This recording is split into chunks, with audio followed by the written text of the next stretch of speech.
টি-20 বিশ্বকাপে নেদারল্যান্ডসের বিপক্ষে সুপার 8-এ টিকে থাকার মিশন টাইগারদের। বৃষ্টির বাধা উপেক্ষা করেও রাজধানীর টিএসসিতে বড় পর্দায় খেলা দেখতে এসেছেন অনেকে। সেখানে আছেন আল মুকসিদ, সরাসরি যুক্ত হচ্ছেন তিনি।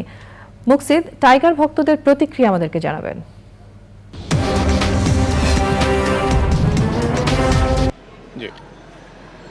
ধন্যবাদ আপনাকে। আমরা আছি এখন টিএসসির যেখানে আমরা বড় পর্দায় প্রত্যেকবারই খেলা দেখানো হয়, সেখানেই আছি আমরা। তো এখন বর্তমানে একটু গুড়ি গুড়ি বৃষ্টি পড়ছে, আকাশটাও মেঘলা। তো দর্শকরা বা আমাদের খেলার যে ভক্তরা তারা প্রায় আসা শুরু করেছে কিছুটা। তারা এখনও এসে পুরোপুরি মাঠ ভেজা এখানে, যেখানে বসে তারা খেলা দেখে। তো আমরা চাচ্ছি কিছু দর্শকদের আশেপাশে দেখানোর জন্য, যারা এখনো এসে পৌঁছায়নি পুরোপুরি।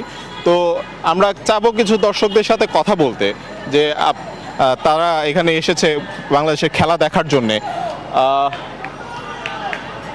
ভাইয়া, বাংলাদেশের খেলা দেখার জন্যই তো আসা হয়, তো আজকে কি প্রতিক্রিয়া বাংলাদেশের খেলা নিয়ে আপনার?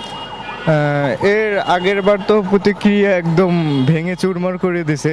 মানে আমাদের ম্যাচটা নিয়ে অনেক আশা ছিল, যেভাবে প্রথম থেকে শুরু হয়েছিল, কিন্তু শেষ ফিনিশিংটা ওইভাবে দিতে পারে নাই। আজকে প্রতিক্রিয়া যে আজকে যদি ম্যাচটা জেতে তাহলে ভালো কিছু হবে, নয়তো আর কি ভালো কিছু আশা করা যায় না বাংলাদেশ টিম থেকে। তো অতএব এত কষ্ট করে খেলা দেখার জন্য আসছি, যেন ভালো কিছু আমাদের দিতে পারে এবং আমরা ভালো কিছু উপভোগ করতে পারি।